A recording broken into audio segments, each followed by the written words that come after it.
Perfecto, estoy súper contento de poder compartir este tema con ustedes, porque particularmente quiero decirles algo, este tema es algo que durante muchos años, durante muchos años, ha sido como un tema de, ¿cuál es la expresión correcta? Como de tensión, de debate. Y estoy muy contento de poderlo compartir, creyendo que el Espíritu Santo va a hacer lo que tenga que hacer en nosotros. Y mi oración es que todos nosotros seamos tierra fértil. Espero poder terminarlo, realmente está bastante extenso, pero si no, tengo la intención de hacer aquí una primera parte y luego la siguiente semana lo termino. Pero bueno, antes de continuar, Karen, bienvenida. Te vi hace rato, qué gusto verte. ¿Cómo estás? ¿Ya estás aquí? Ya te vi, ya estás aquí en Jalapa. ¿Sí? Estabas en Tepic, ¿no?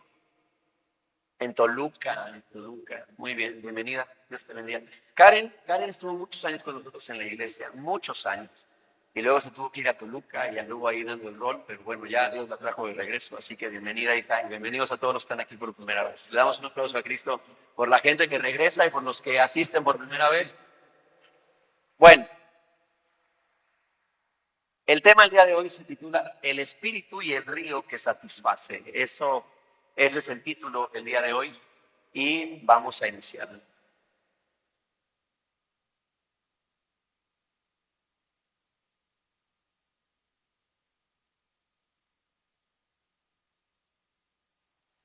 Okay, vamos a entrar en el tema y eh, decía que esto genera tensión porque realmente hay una tensión en cada uno de nosotros, en cada persona en este lugar. Existe una tensión entre aprender a vivir contento y ser conformista. Parte de este tema se tocó en los grupos en casa, pero lo vamos a profundizar más. Y realmente yo quiero decirles algo, el contentamiento, quiero que graben esto, es lo primero que les digo, eso no está en mi bosquejo, pero es algo que es real. El contentamiento es evidencia de que una persona tiene el Espíritu Santo. ¿Ok? Quiero empezar con eso.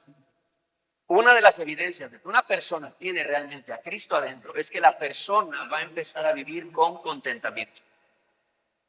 El problema el día de hoy es que muchas personas no sabemos distinguir cuál es la línea del contentamiento, hasta dónde es estar contento y hasta dónde ser conformista y hasta dónde se avanza y hasta dónde no.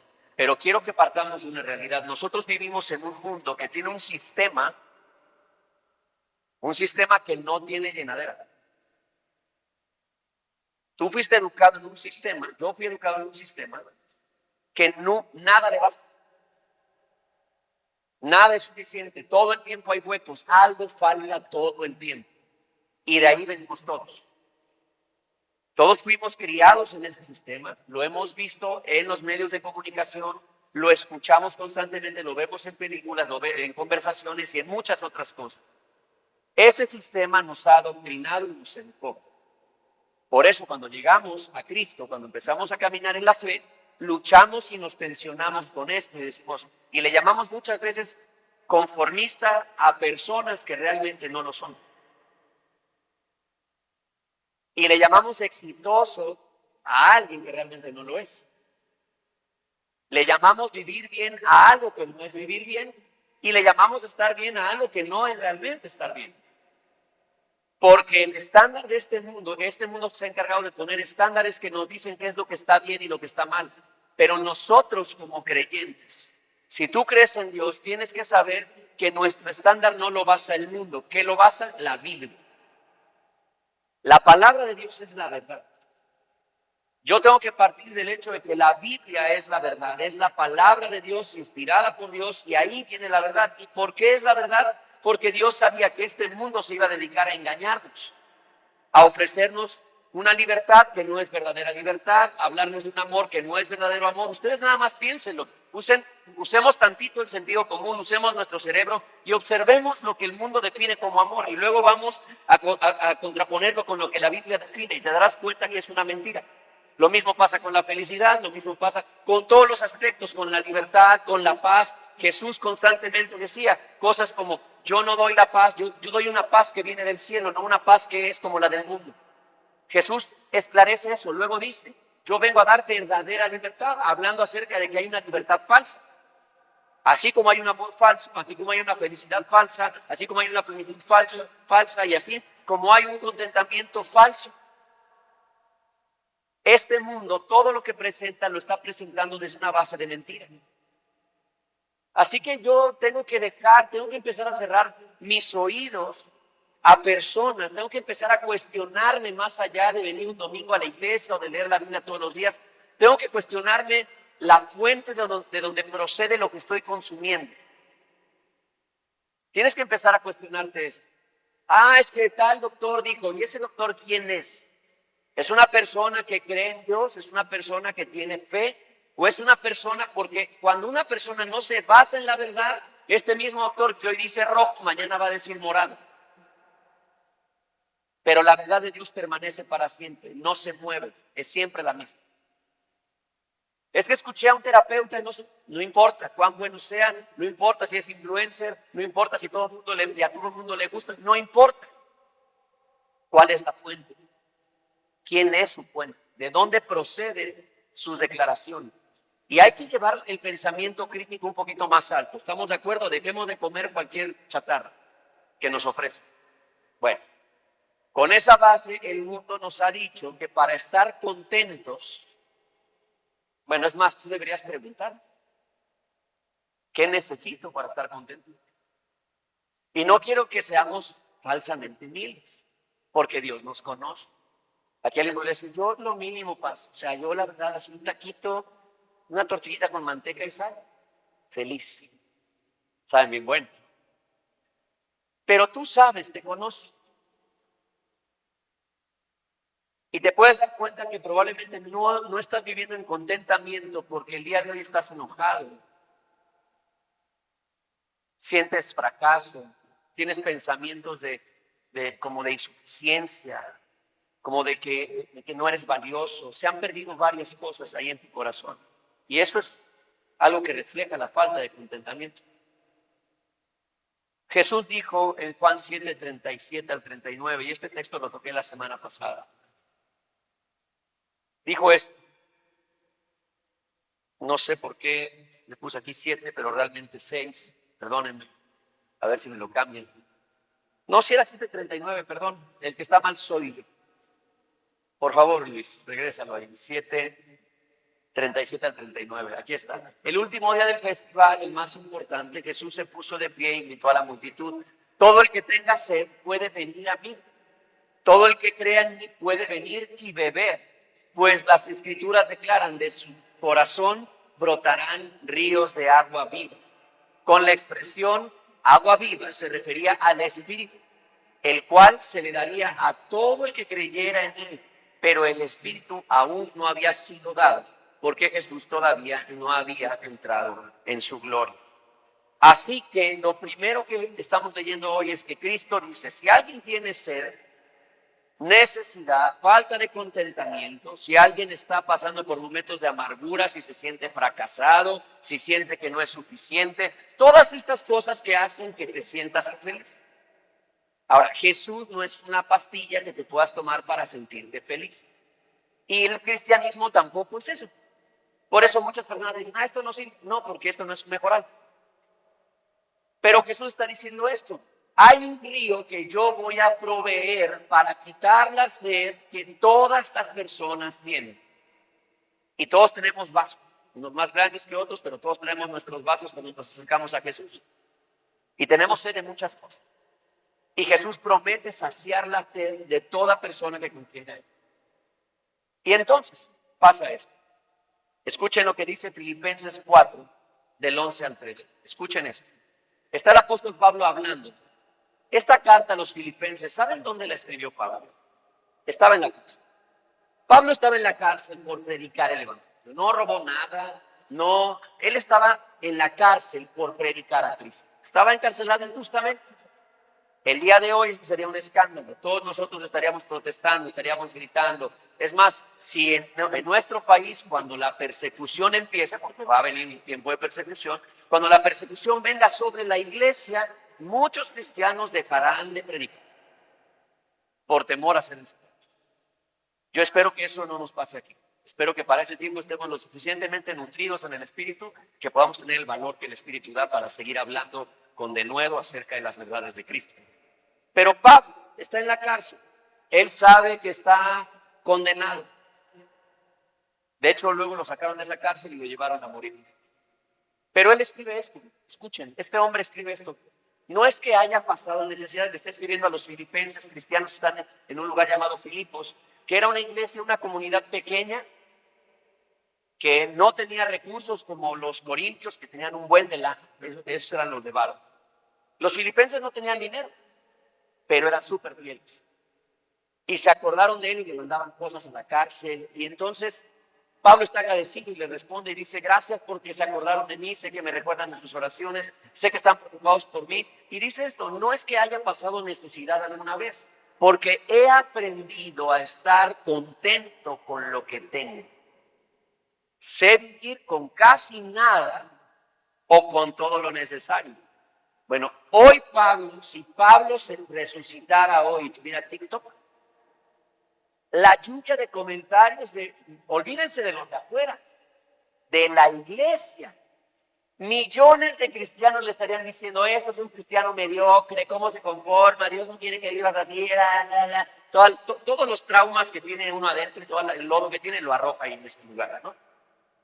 Sé vivir con casi nada o con todo lo necesario. He aprendido el secreto de vivir en cualquier situación. Y eso es lo que a nosotros nos importa. ¿Cuál es el secreto?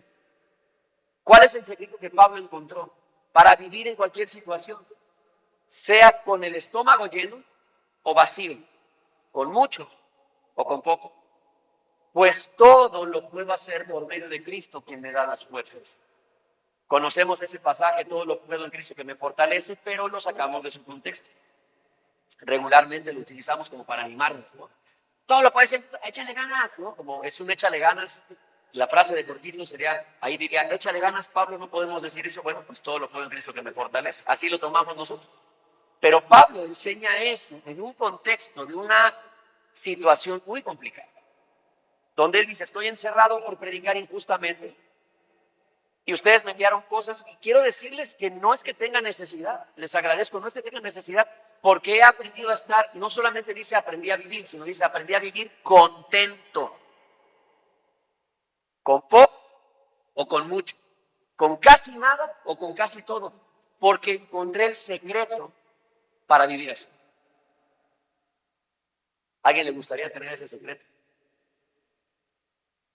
Porque lo que encontró Pablo fue oro, literalmente oro.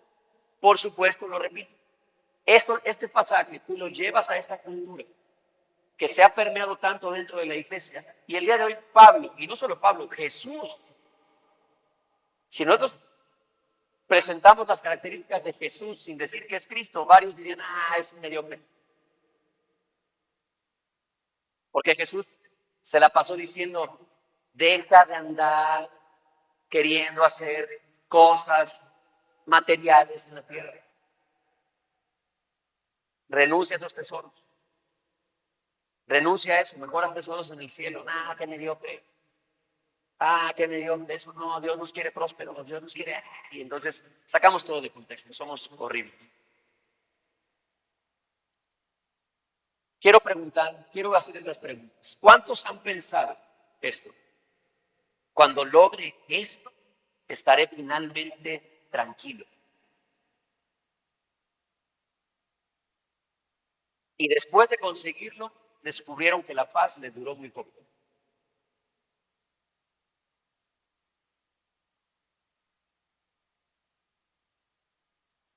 Estamos a unos días de que comience el mundial, ¿no? Y hay un meme ahí que dice: todavía no empieza el mundial y varios hermanos ya se fueron al mundial, ¿no? El que lo agarró, y el que no, no. Pero le llaman al mundial ganar la copa a la gloria eterna. ¿La gloria de qué? levantan la copa, es una fiesta, locura, lo celebran, la nación lo celebra, lloran, hacen día feriado, todo, y luego vuelven a la realidad. Está padre, o sea, qué bonito es hacer eso. A mí me gusta mucho el deporte, por supuesto, juegas para ganar, pero eso no puede ser mi contentamiento, dura muy poco, es demasiado endeble, es muy frágil. Es muy frágil, demasiado frágil.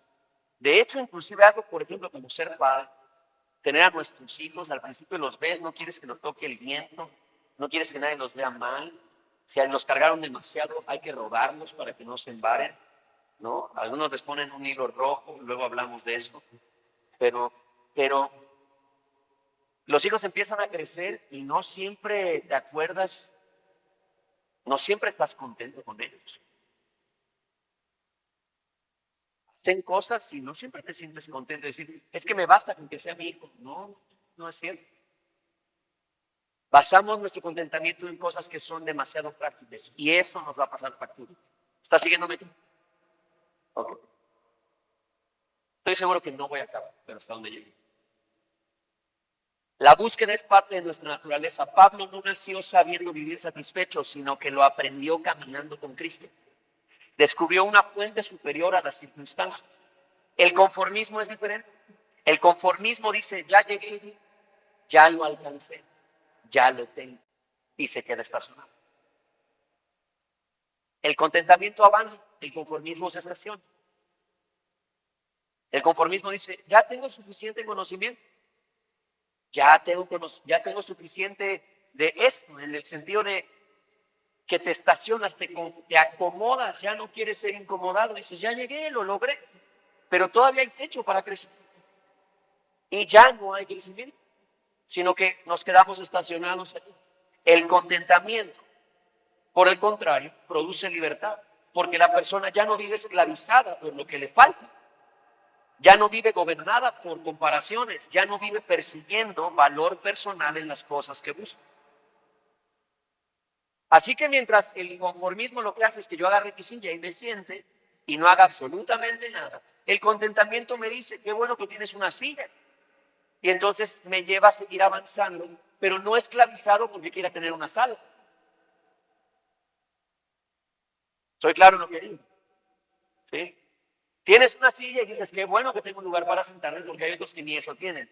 Pero eso no va a hacer que yo empiece a decir, mendiga silla, fea, sácate de aquí, ya estás vieja, ya polillada. Y entonces, no, sino que yo digo, gracias a Dios que tengo una silla, sigo avanzando, sigo caminando con Él, contento de que tengo esa silla. Y me doy cuenta que mientras yo soy fiel a Él y camino con Él, en algún momento el Señor dice, te voy a cambiar la silla por un banco o por una cubeta, porque Pablo dice, muchas veces tuve más y luego tuve menos. Y entonces vuelves a decir, Señor, gracias, porque ese banco aún tú me lo diste, esa cubeta viene de ti. Gracias porque sigo teniendo donde sentarme. Y luego Cristo viene y dice, permíteme, te voy a quitar tantito el jugo, ¿no? Y te quita la cubeta y ahora te queda el piso. Y entonces dices, Señor, gracias, porque puedo levantarme sin que nadie tenga que venir a recogerme. Me puedo sentar en el piso y puedo levantarme, pero sigues avanzando. Un día cuando te das cuenta, el Señor viene una silla nueva. Pablo no está diciendo viví esclavizado buscando todas estas cosas. Estaba atormentado buscando la fama, buscando el reconocimiento, que eso es lo que más buscan hoy los jóvenes el día de hoy, el reconocimiento y el buscar tanto reconocimiento. Por eso las redes sociales en ese sentido han hecho su trabajo de forma extraordinariamente diabólica, porque las redes sociales lo que hacen es generar en nosotros un deseo de proyectar ahí algo que no somos. Por eso yo les he dicho varias veces, ninguno de nosotros así como que dice, miren, o sea, nadie se toma la foto en su casa con el fondo ahí con la pared llena de humedad. No, buscas el mejor ángulo, la mejor, ¿dónde? Y hasta los que dicen, no, a mí no me gusta entrar en los moldes, ¿no? Y entonces así son como más serios, bueno, así se toman la foto como que no se dan cuenta. Porque todos estamos en una búsqueda de reconocimiento. No hay una sola persona en este lugar que no tenga la necesidad de ser validada. El problema es que las redes sociales ofrecen una validación que es falsa. Se mide por likes, por me encantas, cosas así que son una verdadera tontería. De hecho, somos tan tontos que cuando alguien no nos cae bien, vemos su publicación y seguimos de largo. porque no, tiene que saber que yo no le voy a dar like. Y luego ahora creo que ya puedes ver quién vio, no todo eso, hasta en WhatsApp ya puedes ver quién vio esto, quién te lo envía, y dices, lo vio y no me puso nada. Hay una búsqueda de validación, una búsqueda de afirmación que el mundo está diciendo que puede llenar y nosotros estamos cautivos de él. ¿Se imaginan a Jesús intentando ser validado? ¿Se imaginan a Pablo intentando quedar bien con todos para que todo el mundo le dé like, le dé pulgar arriba? Sería una locura. Pero ahí estamos. Vivimos en esta generación. La neurociencia enseña lo siguiente: la mente humana funciona por expectativa de recompensa. Siempre busca aquello que cree que le dará satisfacción. Cuando una meta se alcanza, el cerebro rápidamente genera una nueva necesidad. Por eso la satisfacción basada únicamente en los logros externos es temporal. Dios diseñó el corazón humano para encontrar descanso en algo mucho más estable que las circunstancias. Dios diseñó tu corazón para que solo Él lo pueda satisfacer. No las circunstancias, no lo externo, solo Él. Así que tú puedes tomar la decisión. Escuchas eso con atención por amor a tu propia vida para poder encontrar el secreto de vivir contento, o ignoras lo que estoy hablando hoy y sigues con esos huecos, pero luego no nos veas feo a los demás. Luego no eches tu amargura sobre otras personas porque no logras vivir contento. Luego no eches tus sentimientos de conformismo y todo eso que tienes dentro, perdón por lo que voy a decir, pero toda esa basura que cargamos dentro, eso no se lo eches a nadie encima, porque la falta de contentamiento la tienes tú, no el otro. ¿Sí? ¿Qué es aquello que hoy piensas que necesitas para estar completo? ¿Qué piensas que necesitas hoy? Sé sincero. ¿Qué necesitas para estar completo? ¿Qué dices? Yo necesito esto para sentirme bien.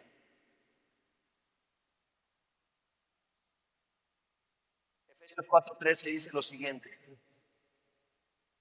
ese proceso continuará hasta que todos alcancemos tal unidad de nuestra fe y conocimiento del Hijo de Dios que seamos maduros en el Señor, es decir, hasta que lleguemos a la plena y completa medida de Cristo. Quiero con este texto introducir esta idea. El verdadero crecimiento no es progreso. Crecimiento y progreso no son lo mismo. Dios nos lleva a crecer. El progreso es un Cristo. De hecho, la ideología política progresista que hoy impera en muchos lugares del mundo es anti-reino, contraria completamente a Dios, va en contra de todos sus valores.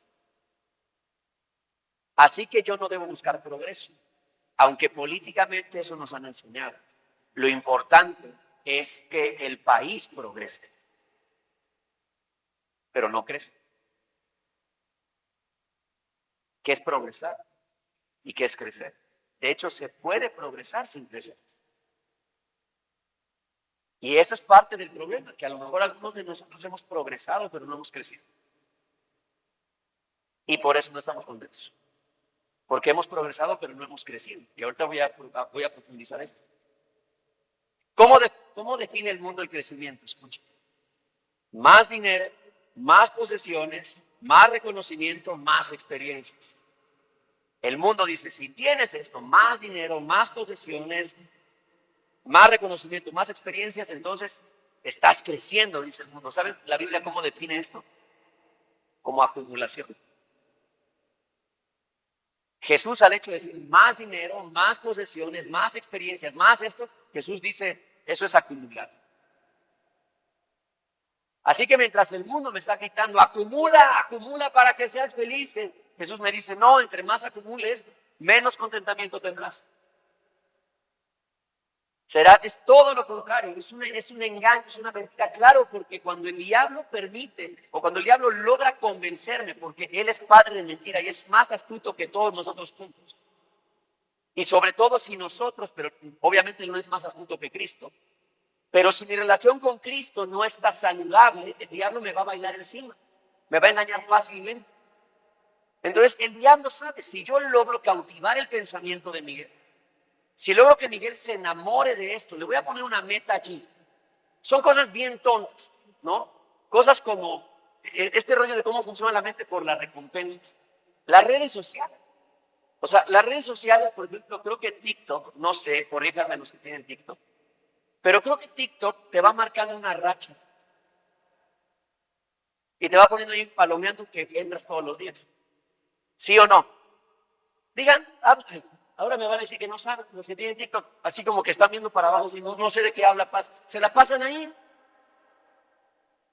Ahí se la pasan. Es que voy a perder mi racha. Y luego, parece una tontería, pero no lo es. Tú en ese momento te ríes, pero tu cerebro no lo percibe como una tontería, lo percibe como una recompensa. Y cada vez que tú y yo entramos a las aplicaciones, las aplicaciones generan dinero. No cuando hacemos publicidad, no cuando pagamos porque nos publiciten. Cada vez que tú y yo entramos a aplicaciones porque te mandan una notificación y tú entras, ellos reciben dinero. Y ahí estamos. ¿Qué nos dan a cambio? Una racha. Te vamos a dar un corazón, un perro en forma de corazón por tu racha. Y bien feliz, ya tengo la insignia del perro en forma de corazón, ¿no? Y luego, estamos tan vacíos que algo como eso nos puede llenar unos minutos. ¿Hasta dónde hemos llegado? ¿Hasta dónde hemos caído? ¿Hasta dónde está el corazón del hombre que está tan perdido en estas cosas? Así que el mundo nos dice, ten más de esto, más dinero, más posesiones, más experiencias, acumula, acumula, acumula. Y Jesús dice, no, todo lo contrario, da más. Da más de tu tiempo, da más de tu amor, da más de tu afecto. Si te viene más a la mano, compártelo. Porque Jesús, o sea, Él dijo esas palabras. Hay más dicha en dar que en recibir. Luego Pablo les dijo, hay más dicha en dar que en recibir. Jesús promete que parte del contentamiento es la vida que da y no la vida que tiene. Pero el mundo lo enseña al revés. ¿Alguien está conmigo aquí? Ahora, yo sé, y aquí alguien podría decir, bueno, pero entonces es malo tener metas. No, no es malo tener metas. Cuando tus metas, si algunas de esas metas para alcanzarlas tienes que sacrificar cosas que Dios no quiere que sacrifiques, esas metas son malas. Cuando esas metas se vuelven tu fin en sí y no el proceso ni Cristo en el proceso, entonces tus metas son malas, por muy buenas que parezcan. Porque lo más importante que cualquier persona debería perseguir, su meta máxima debería ser que Cristo se manifieste cada vez más en su vida. Solo haz esta pregunta. No me respondas. Por favor, ni tampoco te antepongas por lo que acabo de decir. Pero sé honesto contigo mismo. ¿Cuántos de nosotros estamos buscando más dinero, más posesiones, más experiencias? Solo piensa, si tú dices, la verdad yo estoy bien, quiero hacerte esta pregunta. ¿Tienes el mismo deseo por conocer a Cristo? El mismo deseo que tienes de más dinero es el mismo deseo que tienes por conocer a Jesús. Tienes, así como tienes esas metas, también tienes esas metas espirituales. Que dices, voy a lanzar, tengo esta meta en Cristo así, al techo, a las nubes. La mayoría de nosotros vergonzosamente responderíamos no. ¿Por qué? Porque sin darnos cuenta estamos metidos en este remolino, queridos. Por eso no sentimos contentamiento. Otra pregunta. ¿Anhelamos crecer en comunión con Dios con la misma intensidad que alcanzar nuestras metas?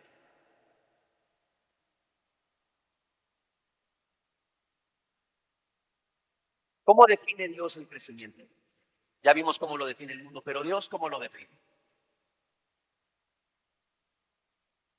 Para Dios, bíblicamente, el crecimiento es definido como transformación. Cuando la persona está siendo transformada a la imagen de Cristo, entonces Dios dice, esa persona está creciendo. No cuando la persona tiene más cosas, sino cuando la persona está siendo transformada a la imagen de Jesús. Es como la Biblia menciona que Dios define el crecimiento. Y lo vemos en la Biblia. Escuche lo que dice la Biblia en Gálatas 4:19. Dice, oh mis hijos queridos, siento como si volviera a sufrir dolores de parto por ustedes y seguirán hasta que Cristo se forme por completo en sus vidas. Dios no tiene problema con llenar tu cuenta de banco, ni con darte una casa más grande, o dármela a mí, o un nuevo carro. Eso para Él es un problema, no lo es. Realmente Dios es dueño del oro y de la plata. Y Dios, o sea, no hay, o sea, todas las riquezas del mundo, a Dios le quedan chicas. Me explico, o sea, Dios en un tronar de dedos puede dar todo lo que tú y yo podemos pasar la vida buscando. ¿Por qué Dios muchas veces nos lleva por caminos sinuosos, subidas y bajadas, que sea difícil dar curva, regresar? ¿Por qué nos lleva a veces en estos caminos tan difíciles para poder avanzar? No sé si alguna vez te has preguntado eso, pero ¿por qué lo hace? Porque Él no está pensando en, o sea, no somos un ratón de laboratorio donde Dios pone un laberinto y nos pone al principio para ver a qué hora llegamos, porque la meta es encontrar no sé, el pan que está al final del laberinto. Dios sabe que la riqueza del crecimiento en nosotros no está cuando alcancemos la meta, sino en el proceso. Lo que forma a Cristo en nosotros es el proceso. Si cuando mis bolsillos están vacíos, el antiguo Miguel, ese del que me arrepentí porque yo era enojón, violento, intolerante, impaciente, si cuando mis bolsillos están vacíos, ese Miguel regresa, tengo problemas. Dios una y otra vez va a permitir que mi bolsillo se quede vacío. Porque su problema, ahora mi bolsillo vacío no es equivalente a no tener que comer. Él se va a encargar de proveerme porque Él es un padre bueno. Pero va a permitir que yo pase otra vez por esa situación del bolsillo vacío hasta que me dé cuenta que el problema no es el bolsillo vacío, sino cómo reacciono cuando el bolsillo está vacío. Cómo tan fácilmente perdí el gozo, cómo tan fácilmente perdí la alegría, cómo tan fácilmente perdí la felicidad y la tranquilidad y la paz que yo decía un día antes, estoy súper bien. ¿Cómo estás? Estoy súper bien, súper, no, Dios nos ha bendecido y todo. Y al día siguiente tu carro amanece sin llantas. No, es que las llantas son carísimas y no sé qué y no sé cuánto. Y Dios permite que pasen cosas para mostrarnos que Cristo necesita seguir siendo formado en nosotros, porque todavía estamos en el proceso, pero pedimos cosas como si ya estuviéramos terminados. Señor, bendíceme, ¿por qué no me das más? ¿Por qué no me abres puertas? Yo creo que me lo he ganado, he estado aquí. Y el Señor, si nos mostrara el verdadero desarrollo que llevamos, nos veríamos así. Y diría, no estás listo, no puedes sostener esto. Te roban las llantas del carro y tu reacción inmediata fue olvidarte de mí. Empezaste a maldecir, empezaste a insultar. Se metió en tu corazón una sensación de que a los que hicieron esto les vaya mal, algo que Cristo no hace. Y luego empezaste, claro, son carísimas, ¿y cómo las voy a conseguir? ¿Y cómo esto? ¿Y cómo aquello? Y te olvidaste que podrías orar y que yo soy tu proveedor. La Biblia nos enseña una y otra vez que el que sostiene nuestras vidas es Cristo. Queridos, cuando ponemos nuestro corazón bajo la lupa de Dios, nos encontramos con que hay muchas cosas allí que Él sigue desarrollando. Eso responde a tus preguntas. Es como el que se casa para ser feliz, ¿no? ¿Por qué ser feliz? Algunos se rieron así, pero desde el se carcajearon así durísimo, ¿no? Siento que cuando me case voy a ser feliz. Y el otro, ¿no? ¿Cuál es la meta del matrimonio? ¿Cuál es la meta del matrimonio? ¿Alguien me puede decir? Que Cristo sea glorificado. No hacer feliz a la pareja. Eso tendría que ser un fruto, una consecuencia. Pero la meta del matrimonio es que Cristo sea glorificado. ¿Cómo? Cuando me acuerdo que en mi esposa mora el Espíritu Santo y yo la honro. y renuncio a mi ego y pido perdón y el amor cubre multitud de faltas y nos perdonamos una y otra vez y somos pacientes y desarrollamos ayuda y nos servimos el uno al otro y aunque de repente nos veamos feo otra vez volvemos y nos amamos y todo y entonces glorificamos a Cristo a través de nuestras acciones en el matrimonio. Y entonces mientras vamos avanzando decimos, bueno, no sé, aquí hay matrimonios de muchos años. ¿Cuántos años llevan casados? Mandó al tío Giro ahí como para ver si te acuerdas. Le dijo así. 45 años. ¿Alguien supera los 45 del tío Giro? No, bueno, vamos a ponerlos. Yo les puedo asegurar, tíos, que ustedes han tenido momentos muy arriba, muy abajo, momentos muy complicados y de todo. Y la realidad es que momentos realmente, completamente felices, totalmente felices, son contados. Y no es porque ustedes hagan algo mal, sino porque la naturaleza es esa, la felicidad es muy pasajera. Pero con los años aprendemos a vivir contentos, reconociéndonos el uno al otro. Y si Cristo está, eso hace que las cosas suban de nivel. ¿Por qué menciono esto y por qué los pongo como ejemplo? Porque hay personas que se pueden tomar de la mano y se van preguntando, va a pasar el matrimonio y dicen, y quizás no lo hablen, pero van pensando, ¿cuándo será que por fin seamos felices? ¿Cuándo será que por fin seamos felices? ¿Cuándo será que por fin seamos felices? Esa es la pregunta incorrecta. La pregunta en el matrimonio es, ¿estamos glorificando a Dios? Nuestro matrimonio exalta a Cristo, refleja a Cristo. Y si la respuesta es sí, ¿sabes qué? Tienes que estar contento. Aunque te falten muchas cosas, porque la meta la estás alcanzando. ¿Sí? ¿Estoy siendo claro? Ya voy a cambiar el tema de matrimonio. Así que Dios define el crecimiento como transformación, hasta parecernos más a Jesús. Y yo te decía hace un rato, crecer y progresar no es lo mismo. ¿Se puede progresar sin crecer? La Biblia afirma que sí. Más ingresos, por ejemplo, no significan ni garantizan madurez. Entonces hay personas que han estado mejorando notablemente su situación económica, pero siguen viviendo dominadas por la ansiedad, la codicia y el temor al futuro. Jesús advirtió que la vida del hombre no consiste en la abundancia de los bienes que posee. Jesús dijo en Lucas 12:15 lo siguiente, y luego dijo, tengan cuidado con toda clase de avaricia, la vida no se mide por cuánto tiene. Así que progreso y crecimiento no es lo mismo. ¿Qué es lo que tú quieres?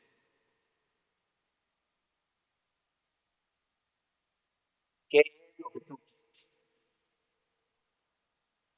Más conocimiento no garantiza sabiduría. Ese es otro ejemplo. Santiago 1:22 dice, no solo escuchen la palabra de Dios, tienen que ponerla en práctica.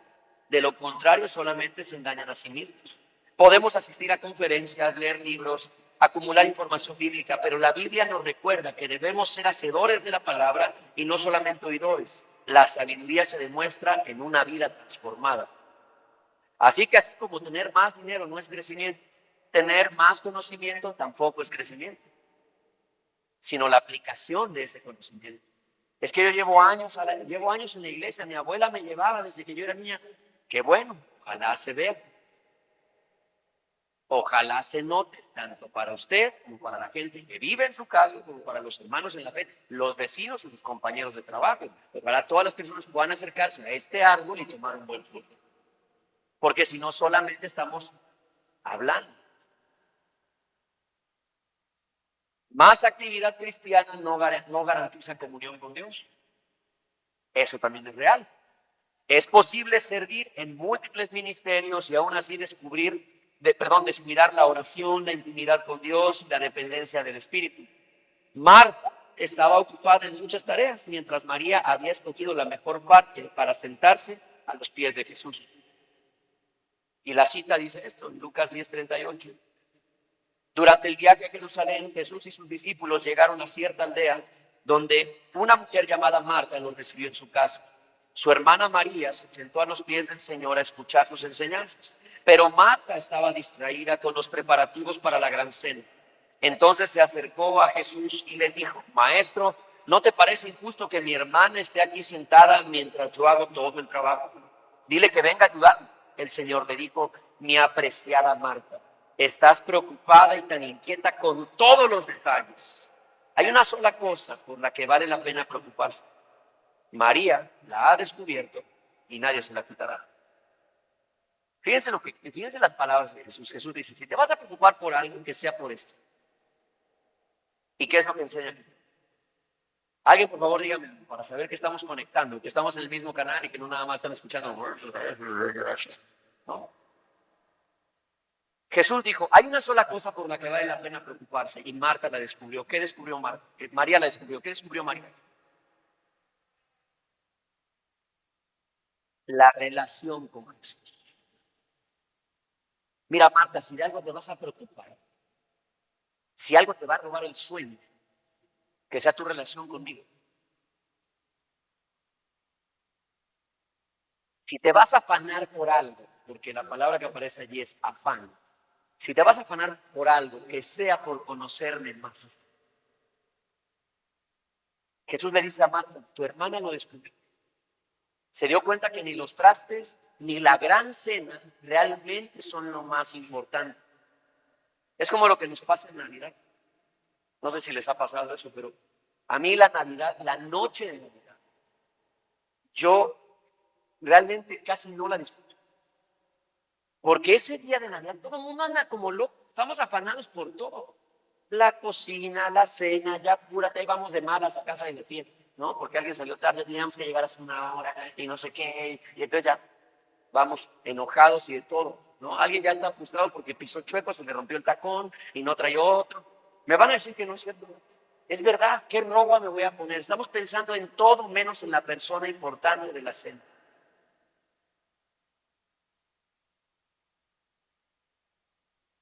Ni siquiera le dedicamos un tiempo tan intencional a Cristo en la noche de Navidad. Ni siquiera. Algunos sí, pero la mayoría no dedicamos un tiempo tan intencional. Vamos y ya oramos y agradecemos nuestras cosas y luego nos sentamos a cenar porque la fiesta se trata de nosotros. ¿Cómo me veo? Esto, y ahí va, ¿no? El esposo así como dice, no, usted ve bien, no esperaba que me dijeras bien, quería que me dijeras que me veía, porque estaba esperando que otro me diga que me veo hermoso, ¿no? Este cuate frustrado porque va a ir a casa de la tía y le queda lejos y entonces dice, ay, no llevo la gasolina, no pasé a la gasolinera, ya vamos tarde, y si no, a ver si no se me queda el carro ahí, paso de regreso. O sea, estamos pensando en todo, menos en eso. Y entonces eso hace que esa noche se vuelva muy fría. A mi entender, o sea, es así como últimamente yo lo he vivido. Disfruto más el recalentado. La gente llega en pijama, algunos dicen bañan, está bien, ¿no? Y como el ambiente está mucho más tranquilo, se presta para otro tipo de conversación y otro tipo de relación. No estoy diciendo que no celebremos Navidad, o sea, esas fechas de la temporada navideña es mi favorita, pero solo es un ejemplo. Y Marta vivió eso, Marta estaba así y tú y yo muchas veces estamos así, o sea, Jesús está diciendo, me tienes a mí, pero no estás contento porque te falta todo lo demás. Ahí estás trabajando afanadamente por esto y por esto y por esto y por esto y no te das cuenta que yo estoy aquí. Y crees que si logras aquello y si yo te lo doy vas a estar contento. Entonces va a pasar algo que durante varios años Dios le enseñó a Juan Carlos. Un día Juan Carlos llegó llorando y me dijo, Dios en mi oración me habló y me dijo, ¿me vas a amar solo por lo que te doy? ¿O me vas a amar por lo que yo soy? Y las personas que empiezan a desarrollar contentamiento y madurez son aquellas que aman a Dios por quien es Él y no por lo que Él da. Quedan 2 minutos y les dije, no iba a parar. La neurociencia dice lo siguiente, las personas solemos medir nuestra vida por indicadores visibles, porque son fáciles de evaluar. Dios, sin embargo, trabaja primero en lo invisible, carácter, motivaciones, afectos, identidad y transformación interior. Tú y yo vamos por lo que vemos, pero Él dice, no, yo no te voy a medir por lo que se ve, Miguel, yo te mido por lo que allá adentro, por cuánto has sido cambiado, transformado, por cuánto han cambiado tus metas, tus prioridades, tus motivaciones. Eso es lo que Dios pesa. Eso es lo que pesa delante de Dios. Ahora, ¿cuál es el secreto de Pablo? ¿Cuál creen ustedes que fue el secreto de Pablo? ¿Alguien puede decir algo? Él dice, encontré el secreto del contentamiento. Hay un pasaje que no puse, pero ojalá lo podamos poner. Es 1 Corintios 12:9. No, 2 Corintios 12:9. A ver si no me equivoqué. Ok, ahí está. Lo conocemos, pero para quienes no conocen este pasaje, Pablo está hablando acerca de que él tiene un padecimiento. Dice, tengo un aguijón en mi carne, un mensajero de Satanás que me recuerda que soy un simple mortal. Y le he pedido a Dios 3 veces que me lo quite, que me quite ese sentir o esa enfermedad o ese dolor, lo que quiera que sea ese aguijón. Pablo le dice esto, dice, regresa. Dice, en 3 ocasiones distintas le supliqué al Señor que me la quitara. Luego el siguiente pasaje dice, cada vez Él me dijo, mi gracia es todo lo que necesites. Mi poder actúa mejor en la debilidad.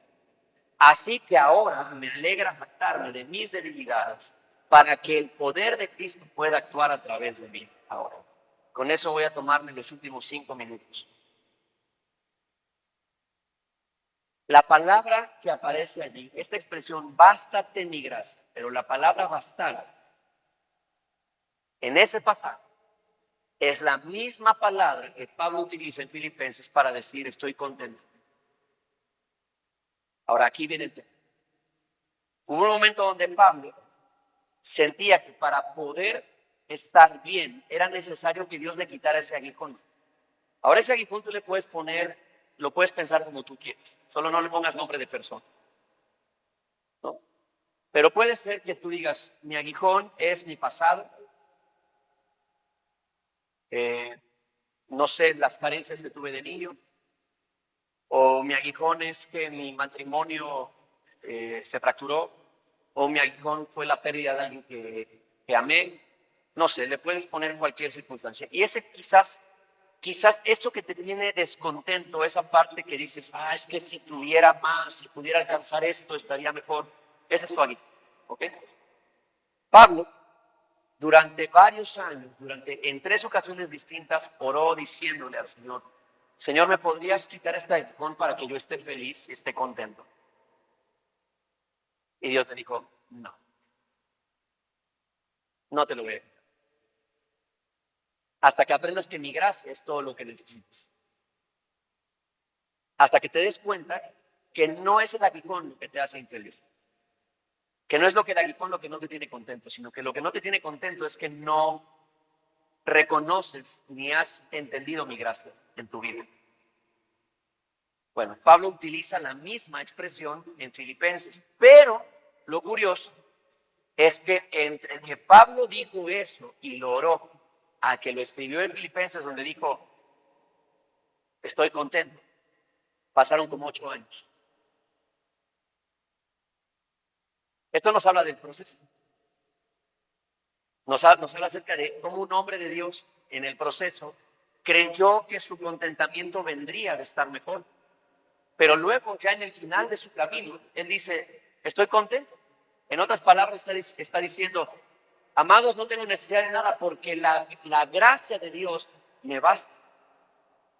Utiliza el mismo pasaje, pero ahora en el futuro. Lo cual nos enseña no solo que Dios nos lleva en un proceso, sino que Dios en el proceso se mantiene fiel. Porque el Espíritu Santo fue el que llevó a Pablo de un punto al otro. En medio de su debilidad, Él lo ayudó a crecer, lo sostuvo hasta que desarrolló en él el contentamiento. Un contentamiento que Pablo no podía obtener por sí mismo. ¿Ok? Ahora, esa palabra contentamiento, ese es el secreto que Pablo descubrió. No me voy a equivocar, así que se las voy a leer tal cual significa esta palabra.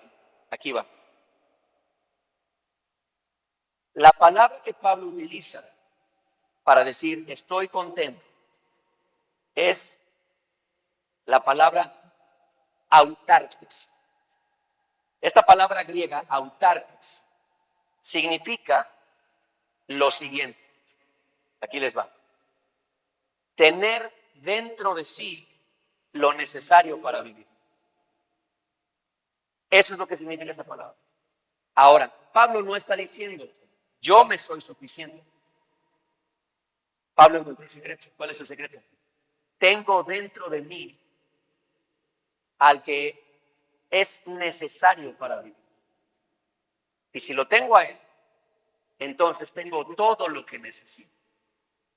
Por eso es que si hoy como media tortilla, no importa, porque Cristo vive dentro de mí.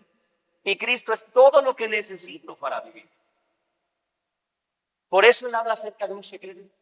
El problema es que algunos decimos el día de hoy, yo soy suficiente, y otros dicen, tengo que buscar los recursos dentro de mí, o ya aprendí a depender de mí mismo. Pero Pablo no dice eso. Pablo dice, todo lo puedo en Cristo que me fortalece. Pablo se dio cuenta que le llegó un río, el Espíritu Santo. Le fue entregado por gracia. No es algo que él se ganó, no es algo que él buscó, es algo que le fue dado por gracia. Cristo diciendo, mi espíritu morará dentro de ti. Y cuando more dentro de ti, tendrás todo lo necesario para vivir de adentro hacia afuera. Por eso Pablo dice, les agradezco la despensa, hermanos, que me mandaron. Y me la voy a comer. Pero, ¿qué creen? Aún cuando he tenido poco, estoy contento. Porque dentro de mí tengo todo lo necesario para vivir. Dentro de mí tengo al que es necesario para vivir. Realmente, esta es la pregunta final. Y no terminé y seguramente la siguiente semana continuaré con algo de esto. ¿Quieren que continúe hablando del contentamiento? Quiero que tú y yo nos hagamos esta pregunta. ¿Realmente cuánto creemos que Jesús es todo lo necesario para vivir?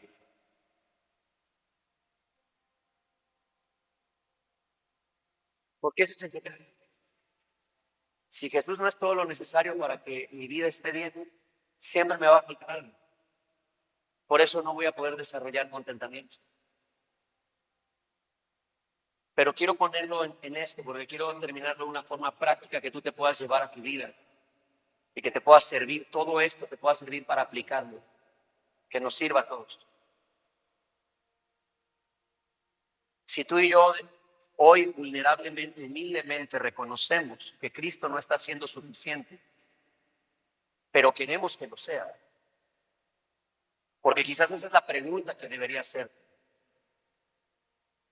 ¿Cuántos aquí quieren que Cristo sea suficiente? Si realmente tú anhelas que Cristo sea suficiente, y yo anhelo eso también, aunque hoy quizás no lo esté siendo, creo que tenemos un nuevo motivo para orar y decirle, Espíritu Santo, ayúdame para que Cristo sea suficiente para mí. Que Cristo me sea suficiente, que Cristo me baste. Por eso no sé si el día de hoy ver con fe o con enojo las canciones que a veces cantamos, como Jesucristo basta. No sé si verlo con fe y decir, Señor, lo estamos cantando por fe, un día tú serás suficiente. O verlo con enojo, como diciendo, estamos cantando cosas que no entendemos. Pero deberíamos entenderlas. Mis queridos hermanos, Cristo nos ama y Él es suficiente.